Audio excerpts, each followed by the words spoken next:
71 அடி உயரம் கொண்ட வைகை அணையின் நீர்மட்டம் வறட்சி காரணமாக 23 அடியாக சரிந்து காணப்படுகிறது. தற்போது இருக்கும் தண்ணீரை கொண்டு இன்னும் 20 நாட்களுக்கு மட்டுமே மதுரை மாநகர குடிநீர் தேவையை பூர்த்தி செய்ய முடியும் என கணக்கிடப்பட்டுள்ளது. தற்போது சுட்டெரித்து வரும் வெயில் காரணமாக வைகை அணையில் தேங்கியிருக்கும் தண்ணீர் வேகமாக ஆவியாகி வருகிறது. இதனை தடுக்கும் வகையில் அரசு புதிய திட்டத்தை தீட்டியுள்ளது. இதற்காக சாறை சாறையாக வாகனங்கள் அணிவகுக்க அமைச்சரும் மாவட்ட ஆட்சியர்கள் உள்ளிட்ட அதிகாரிகளும் வைகை அணையை நோக்கி படையெடுத்தனர்.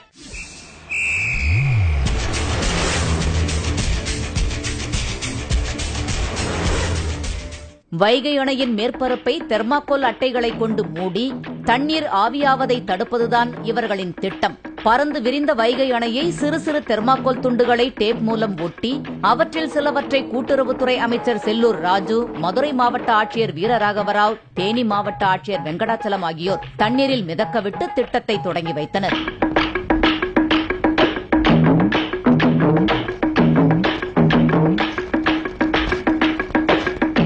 பத்து சதுர கிலோமீட்டர் பரப்பளவு கொண்ட வைகை அணையை வெறும் 300 தெர்மாக்கோல் அட்டைகளை கொண்டு அமைச்சரும் ஆட்சியர்களும் வெப்பத்திலிருந்து காக்க முயற்சித்தனர்.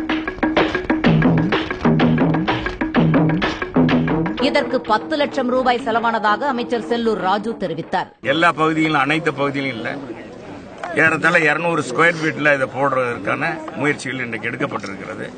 இதன் மூலமாக இங்க இருக்கிற குறிப்பிட்ட அளவு தண்ணீர் பாதுகாக்கின்ற வகையில், எந்த அளவுக்கு அது ஆவியாக மாறுவதை தடுக்கின்ற வகையில் இந்த திட்டம் நிறைவேற்றப்படுகிறது என்பதை அறிகின்ற வகையில் இதை பரிச்சார்த்த முறையில் ஏற்பாடு பண்ணியிருக்கோம். இதுக்கு ஒரு 10 லட்சம் ரூபாய் ஆகுது.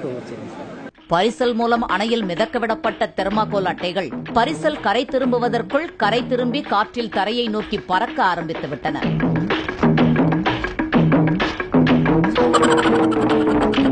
தெர்மாக்கோல்கள் பலவும் ஒன்றன் மீது ஒன்றாக ஏறி மிதக்க ஆரம்பித்தன. அணையை தெர்மாக்கோல் மூலம் மூடும் பணியை பார்த்து உள்ளூர் மக்கள் சிரிக்க ஆரம்பித்துவிட்டனர். இதுபோன்ற ஒரு நூதன யோசனையை அதிகாரிகளுக்கும் அமைச்சருக்கும் வழங்கியது யார் என்றும் பொதுமக்கள் கேட்க ஆரம்பித்தனர். அவர்களிடம் மழை பெய்து அணைக்கு நீர்வரத்து அதிகரிக்க வேண்டும் என ஆண்டவனிடம் வேண்டிக் கொள்ளுமாறு அமைச்சர் அறிவுறுத்திச் சென்றார்.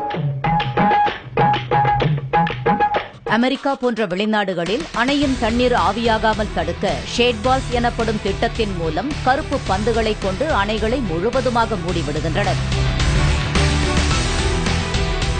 இப்படி செய்யும் பொழுது சூரிய வெப்பத்தை கருப்பு நிற பந்துகள் கிரகித்துக் கொண்டு தண்ணீரில் வெப்பம் ஊடுருவாமலும் தண்ணீர் ஆவியாகாமலும் தடுக்கப்படுகின்றன.